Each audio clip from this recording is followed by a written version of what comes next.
আজি মই মোৰ সমষ্টিৰ অন্তৰ্গত বিভিন্ন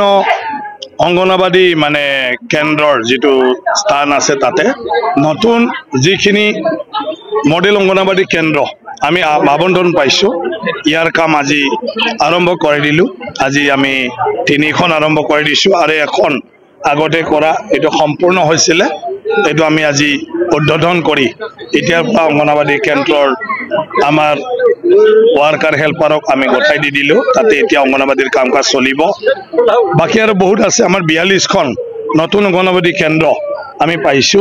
আৰু হেতুৱে কাম আমি এতিয়া আৰম্ভ কৰি আছো যিখিনি জাগাত মাটি বাৰী ঠিক হৈছে আৰু জাগাটো ক্লিয়াৰ হৈছে আৰু কমিটি এপ্ৰুভ হৈছে হেবিলাকত আমি কৰি আছো আৰু বাকি আগতে আমাৰ বহু কেইখন অংগনবাদী কেন্দ্ৰ কনস্ট্ৰাকশন চলিছিল ইয়াৰে প্ৰায় সম্পূৰ্ণ হৈছে আৰু হেতু আমি মাজে মাজে উদ্বোধন কৰি গৈ আছো গতিকে ভাল লাগিছে বৰ্তমানৰ যেটো মডেল অংগনবাদী কেন্দ্ৰ ইয়া যথেষ্ট উপযোগী অকল অংগনবাদী কেন্দ্ৰৰ কাম কাজ নহয় ৰাইজে ইয়াত বিভিন্ন ৰাইজৰ কাম কাজ চলাই লৈ যাব পাৰিব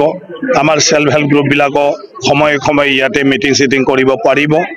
বিধায়ক বা কোনবা এমসিএলএ মন্ত্ৰী কোনোবা আহিলে তাতে বহাই ফালে মানুহক ৰিসিভ কৰিব পাৰিব ৰাইজে ইয়াতে আলোচনা কৰিব পাৰিব গতিকে হিয়া এটা বহুত মানে এটা ভাল আঁচনি তাৰ কাৰণে মুখ্যমন্ত্ৰী ডক্টৰ হিমন্ত বিশ্ব শৰ্মা ডাঙৰীয়াক আৰু লগতে অজন্তা নিয়োগ বাইদেউক মই ধন্যবাদ জ্ঞাপন কৰিছো যে তেখেতসকলে ইমান ধুনীয়া আটক ধুনীয়া প্লাস ৰাইজৰ উপযোগী সেই আঁচনিখন মানে কৰাৰ কাৰণে স্যাৰ আমি দেখাবলৈ পাইছো আপনি নিজৰ সমষ্টিত ইমান ধুনীয়া একটা অংগনবাদী সেন্টাৰ মডেল বনাই দিছে কিন্তু আমি দেখা পাওঁ প্ৰায় ভাগ মানে কিছুমান ল'ৰা ছোৱালী পেৰেন্টছ বিলাক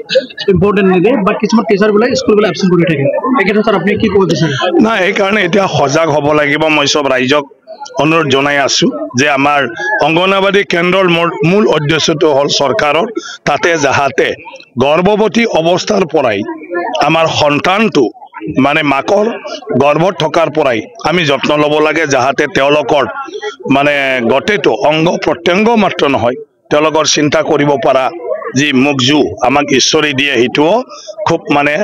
ভালে ভালে মানে গ্ৰথ হয় যাহাতে কেতিয়াও আমাৰ ল'ৰা ছোৱালী জন্মৰ পৰাই মানে অচল অৱস্থা হ'ব নোৱাৰে তাৰ কাৰণে মাকে যত্ন ল'ব লাগিব নিজৰ স্বাস্থ্য আৰু গৰ্ভত থকা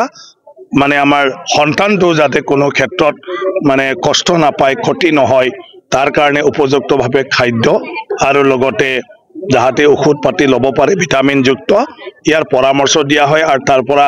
মানে ব্যৱস্থা কৰি দিয়া হয় আৰু সন্তান জন্ম হোৱাৰ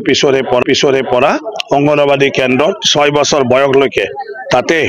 মানে ল'ৰা ছোৱালীক তেওঁলোকৰ স্বাস্থ্য পৰীক্ষাৰ পৰা আৰম্ভ কৰি তেওঁলোকৰ কাৰণে স্বাস্থ্যৰ প্ৰয়োজনীয়তা যিবোৰ মানে আহাৰ আছে খাদ্য আছে এইবিলাক চৰকাৰে আবণ্টন কৰি ফলে মানে তেওঁলোকক মানে দিয়াৰ কাৰণে ব্যৱস্থাটো কৰে গতিকে সেই কথাবিলাক আমাৰ প্ৰায় মানে গাঁৱৰ মানুহবিলাকে নাজানে গুৰুত্ব সহকাৰে নলয় হেয়া অকল অংগনবাদী ওয়াৰ্কাৰ হেল্পাৰৰে কাম বুলি ভাবি থাকে গতিকে এইটো হল আমাৰ ভৱিষ্যত প্ৰজন্মক আমি গুৰুত্ব প্ৰদান কৰিব লাগে আৰু শিক্ষাৰ ক্ষেত্ৰতো প্ৰথম নাৰ্সাৰী ব্যৱস্থা ক্লাস 1 পঢ়াৰ আগত আখৰ পৰিচয় তোমাৰ সংখ্যাৰ পৰিচয় ইয়াৰ পৰাই আৰম্ভ কৰে গতিকে প্ৰাক প্ৰাথমিক শিক্ষাটো আজিকালি অংগনবাদী কেন্দ্ৰত আৰম্ভ হৈ যায় গতিকে সেই কাৰণে আমি সবে অংগনবাদীত আমাৰ নিজৰ সন্তান থাকক বা নাথাকক আমি যাই ফালে সদায় চাব লাগে আৰু ওয়াৰ্কাৰ হেল্পাৰৰ লগত কথা পাতিব লাগে তেওঁলোকক যদি গাঁৱৰ পৰা কিবা সহায় লাগে এইখিনি আমি কৰি দিব লাগে তেনেকুৱা ধৰণৰ সবে যদি মানে কি কয় আপোনাৰ যোগাযোগ থাকে মিলি ফালে কাম কৰে তেতিয়া তাৰ উদ্দেশ্যটো সফল হ'ব আৰু যেটো আপোনালোকে কৈছে তেনেকুৱা ধৰণৰ কথা কোনিও অবহেলা নকৰিব না এতিয়া আমাৰ কি কয় বিজেপি তৰফৰ পৰা মুখ্যমন্ত্ৰী ডাঙৰীয়া আৰু আমাৰ সভাপতি ৰাজ্যিক সভাপতি দিলীপ শইকীয়া ডাঙৰীয়া অলৰেডি মানে কৈছে আৰু সেইদিনা জয়ন্ত মল্ল ডাঙৰীয়াকো দেখা পাইছো যে তাত চৰ্চা হৈছে আৰু প্ৰায় সিদ্ধান্ত হৈছে অকলে খেলিব আৰু যত মানে কি কয় তেনেকুৱা ধৰণৰ মানে সংগঠনৰ আপোনাৰ মানে কিবাটো ভাল আছে স্থিতিটো তো সেইবিলাকত খেলিব আৰু হেতু এতিয়া পৰ্যালোচনা কৰি আছে আৰু মন্ত্ৰী ডাঙৰীয়াসকলক দায়িত্ব দি ফালে আৰু পাৰ্টিৰ বিষয়াসকলক দায়িত্ব দি ফালে এতিয়া 10 দিনৰ ভিতৰত সেইবোৰ চাব বিচাৰিছে আৰু তাৰ পিছত লাহে লাহে এই নিৰ্বাচনী প্ৰক্ৰিয়াত মানে পাৰ্টি হিচাপে তাত কাম কৰিবলৈ কোৱা হৈছে তো ডেফিনেটলি মানে এইটো মানে নিৰ্বাচনটোত নিশ্চয় ভাগ ল'ব মইতো অধ্যক্ষ ডাইৰেক্টলি তাত মানে কিবা কৰিব নোৱাৰো কিন্তু মই মোৰ সমষ্টিত মোৰ সেইটো দায়িত্ব আহি পৰিব এজন মানে বিধায়ক হিচাপে ইয়াতে গতিকে মই ভাবো 2 দিনৰ পিছতে সব কথাবিলাক ক্লিয়াৰলি মানে সবে অৱগত হ'ব আৰু বিটিসি ৰাজ্যও বিচাৰি আছে মানে এতিয়া আৰু যেহেতু সরকার এটা বা রাজনৈতিক দল এটা মানে আপনার অঞ্চল বা আমার বিটিসি অঞ্চল ইয়ার উন্নয়নের কারণে চিন্তা করে তো এই চিন্তা কৰি একো কৰিব নোৱাৰে যেতিয়ালৈকে তাৰ মানে দায়িত্ব গ্ৰহণ কৰি ভালদৰে পৰিচালনা কৰিলেহে ৰাইজৰ উন্নতি সাধন কৰিব পাৰে গতিকে এটা ৰাজনৈতিক দল হিচাপে এইখিনি কথা নিৰ্বাচন যেতিয়া আহে এটা ডেফিনেটলি বিবেচনা হয় আৰু সেইমতে যিকোনো নিৰ্বাচনত যিকোনো ৰাজনৈতিক দলে তাত ভাগ ল'বই আৰু ডেফিনেটলি হেতুই আজি হ'বলৈ গৈ আছে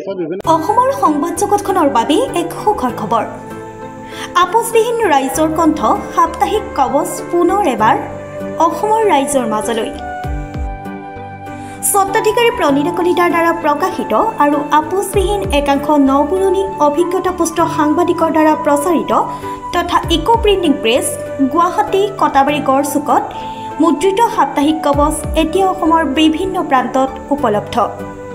আমাৰ ঠিকনা মুখ্য কাৰ্যালয় অসম ফৰেষ্ট স্কুল হৰি মন্দিৰ পথ গুৱাহাটী আৰু উপ কাৰ্যালয় Kalita market Bijoynagar Kamrup Assam mobile number হৈছে 9435114666 70024728813 আমাৰ ইমেইল আইডি হৈছে kobos2025@gmail.com